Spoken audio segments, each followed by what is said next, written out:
Hello everyone, it is I, MechaBurst, back at it again with that one series that I've been always hyping up. Enough of that procrastination. This is the first episode of More Mecha Than Burst, featuring the high-grade Universal Century RX-78-2 Beyond Global. This kit has been made by Daban model. I'm sorry, I caved in. I'm fucking broke. With that out of the way, I'm just gonna address the elephant in the room. Number 1, why now? Simply put, I don't have much time when it comes to building model kits.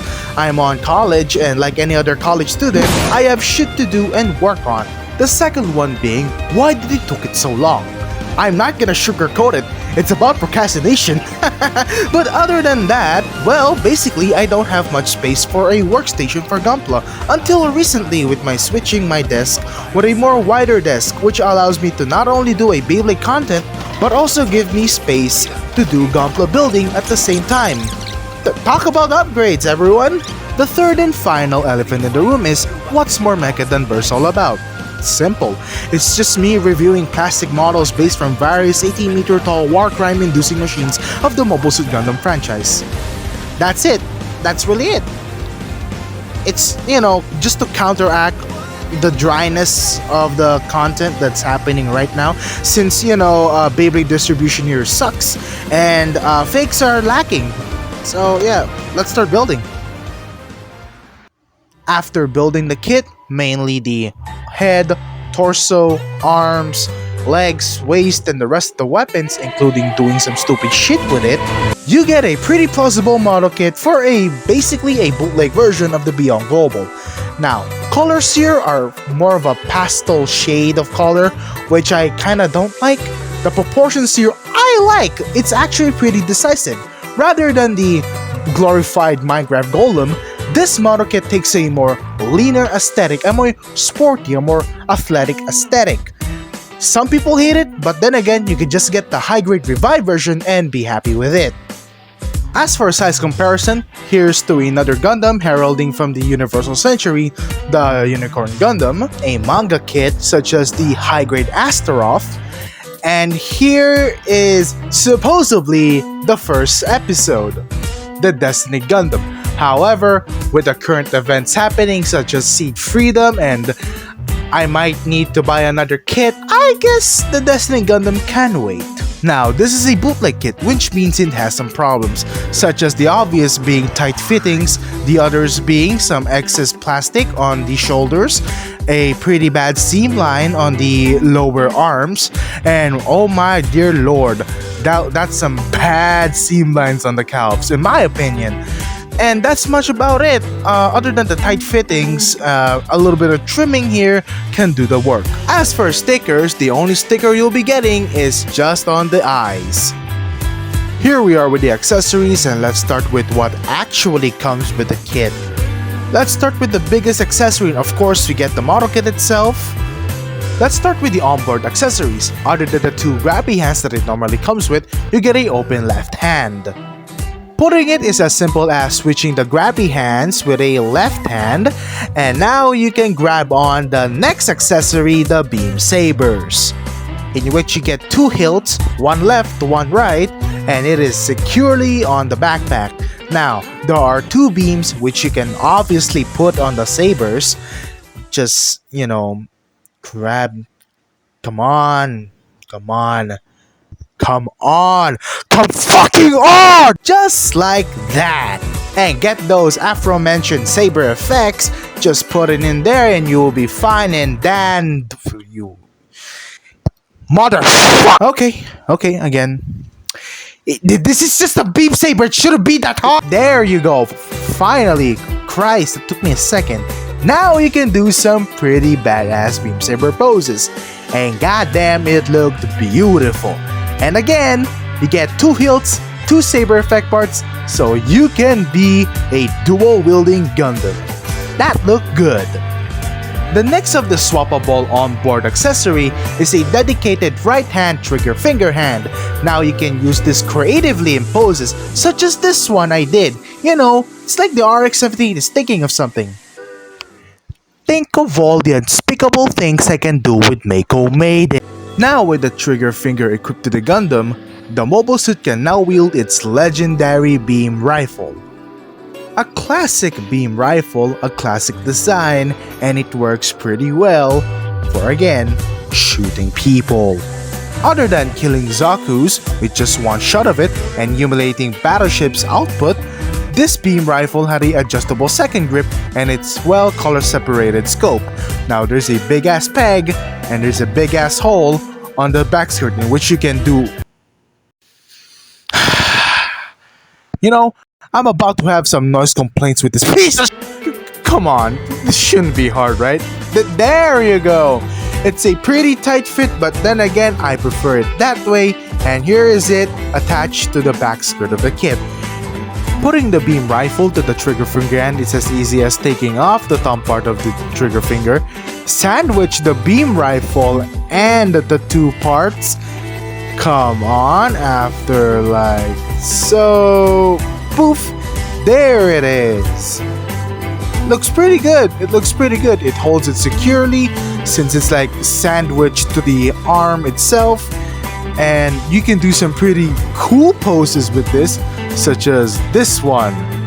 Ooh, that looked good. And another one, and so forth. You can put the aforementioned beams to the tip of the beam rifle to create this shooting effect, which this I like.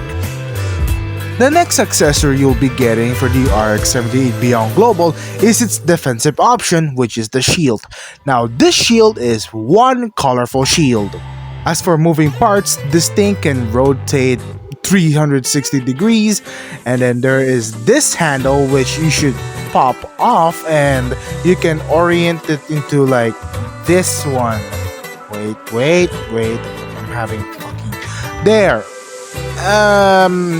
Okay, it's good. There are two ways you can attach the shield. One is using this handle, which easily enough you can just put on the hand. Hold on. You son of a bitch! Okay, I'm gonna do this the easy way. Put this part first and grab the shield. Come on. And there you go! Throwing it on a pose looking like this is fine and dandy. The second way of putting this is fucking weird. The reason why I said that is, first, let's put this thing back together to its original configuration, and then you use this part instead. Now, what you're gonna do is you're gonna extend the lower part of the arm to reveal a slot. And then you're going to put the part there, and it's held by friction. Ah, you fucking bitch. Oh, come on. There you go. As you can see, that thing is held on by friction. So this configuration, this way of attachment, I don't really like it, but you can do some cool ass poses such as this one. Yeah, that's it actually. Yeah, I'm not even joking. This is the only thing that you could get. 40 years of Gunpla, by the way. However, this is Daban, which means there's more. In addition to the kit, you also get this extra stand. However, fuck this, I don't like this. Yeet! And, you know, I use this, which is sold separately. Let's start with the melees such as the Beam Javelin and the Gundam Hammer. The hammer had a movable handle, while the javelin is color inaccurate. For additional range options, we get the Hyper Bazooka. Now, the Hyper Bazooka has this moving part here for adjusting it for the Gundam, and to attach this, you have to take this part off. So you can just reverse sandwich it to the Gundam, which I won't be doing because I'm too fucking lazy for that. Overall, I like the additional weapons that it comes with, especially for the model kit to have the articulation to boot it up. Speaking of poses, let's talk about the articulation and the build itself. For the build, I like the build actually, considering that this is a bootleg. Now, this is a plastic to plastic build, which means there are no polycaps, and that means that this thing is not going to move. Wiggle it, fucking throw it, and it's gonna stay as is. For the articulation, the head can go this much, and since it is a ball joint and hinge combo, the hinge can go this down, which is already fine for me. 40 years! And the standard chicken neck. As for the chest articulation, the ab crunch can go there since it's a hinge, and then the arcing back can only do this. And I'm just gonna show you how it works, especially here. As you can see here, there's a tab there which locks the articulation, and it can do side to side. Overall, a bit limited, but I could go for it. There is a limited butterfly joint, again, 40 fucking years. As for the arms, you get this hinge here, which when you combine it with a perpendicular arm raise, you can get into this, which is pretty far, and I like it. I quite like it. Okay, so the shoulders are moving independently very slightly, which when you take this off, you can see here that the arm is a ball joint. However, it does not wiggle since it locks out by those two pieces. Now, for the normal arm raise, you get this far mount, which is perpendicular, a bicep swivel, double jointed elbows, and this one, let's start with this one. This one is ball jointed. However, there is a feature for this. Now, like I mentioned, this part right here, I'm going to hit that, hold on, there you go. And yeah, this one is also in ball joint, which you can extend and wiggle around. I'm gonna take this out first. Look at that. Look. I don't give a fuck about this, honest to God. For me, this one is over fucking engineered, which you can also do this a la a Gundam Age style. Other than that, this one, this is just them flexing at this point.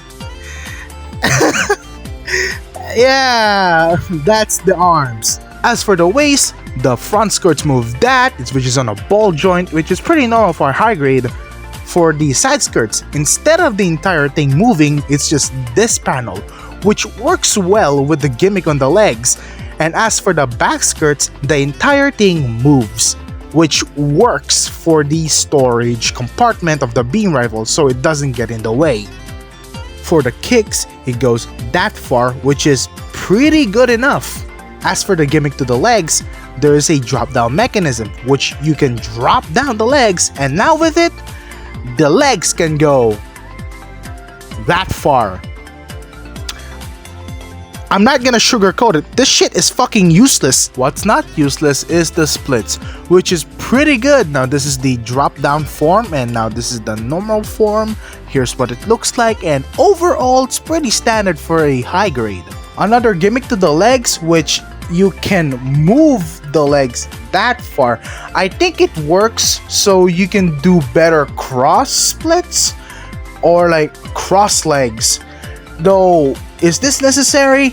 I don't know. But does it give you opportunities for better posing? Yes. You get a thigh swivel, which you can turn it 360 degrees. As for the knees, you get a very tight double jointed knees, which can go, hold on, that far. Pretty good, honestly. For the ankle guard, it goes up and down. The foot can go forwards that far, backwards that far, which is pretty tight. The foot can also go side to side, which for some reason I took a moment to just look at it. Wow, Mecha, this is entertainment. There you go, that's the other side. And then there is a extra joint here which can go forwards and backwards. which is pretty good. Overall, the joints here is quite nice. There are parts where it's too tight, but then again, it's serviceable. And there are also parts where it's kind of feeling like an over-engineered mess. Though, backpack, however, there are no movement, so yeah, that's the articulation. The high-grade 1/144th scale RX-78-2 Beyond Global at its core is a really excellent kit. It boasts a great build which is quite intricate, a great array of accessories albeit in the minimalist, though I think the suit makes up more than it, an appearance that's decisive. I like the design. I like the radical changes such as a more sleeker and slender silhouette akin to a more human looks, especially on the legs.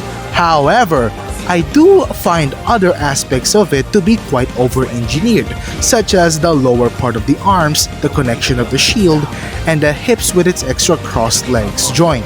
Though it does not deter it from being bad, it just feels unnecessary. As for bootleg standards, Daban copied it well, even managing to put the EG weapon set, which is a nice plus, though again, with bootlegs, it has problems. Overall, a serviceable kit with issues that can be fixed. But that's all for me. This is the first episode of More MechaBurst. It's me, MechaBurst. I'll see you guys next time. I guess I have to find the heart of Vanadis then.